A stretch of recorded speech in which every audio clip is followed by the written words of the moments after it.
Samantala, ilang minuto pa lamang din po nakakarating na dumating ang isa pa rin sa mga anak nitong si Dolphy na si Vandop. Nagbigay po siya ng konting pahayag pero nagmamadali na rin po siyang pumasok at dahil gusto niya rin na maabutan si Pangulong Noynoy Aquino dito sa loob po ng chapel. Kasama nga dumating dito ni Pangulong Noynoy Aquino si DOT, si Secretary Mar Rojas.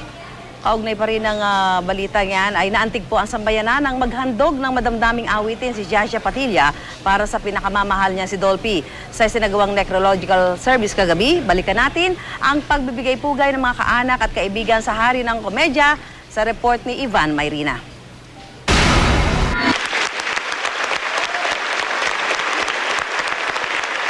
Isang standing ovation para sa hari ng komedya sa necrological service na alay sa kanya.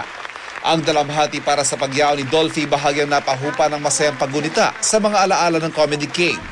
Una nagsalita ang kapareha ng karakter niyang si Kevin Cosme sa palabas sa Home Along Dariles sa si Nova Villa na imbes na magpaluha ay nakuha pang magpakwela. Usap kami tungkol sa wine. Sabi ko sana makatikim ako ng masarap na wine. Tapos yun na nga, sabi ko, Tito Dobbs, I have something for you. Ako, pakaingatan. Pagdating ko sa bahay, nasan? Ibigay ni Nova, akin na. Talagang pinakaingatan at hiningi ni Tito Dobbs. Asan? Eto po. Nang buksan, patis. Patis ko talaga yung binigay ko. Hindi ko naman sinabing wine. Sabi ko, ingatan, baka mabasag. Sa pagitan ng mga kwento, may mga awitin din na nagpaigting ng emosyon sa teatrong ipinangalan sa kanya.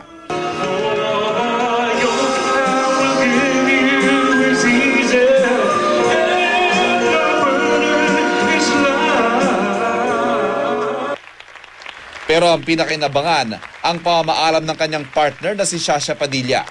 Standing ovation ang isinulubong sa kanya at pag-akyat pa lang sa entablado ay umiyak na siya. 23 taong pagsasama ang babauning alaala ni Jasha kay Dolphy. In loving the man, I came to accept all that came with him.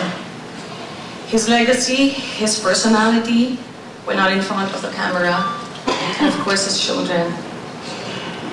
Hindi po naging madali lahat ng yun, pero he was worth it. Napahikbi rin ang marami ng awitin ni Jasha para sa iyo ba ang minamahal, ang ilang linya ng kanya raw paboritong kanta. Through the years, you never let me down.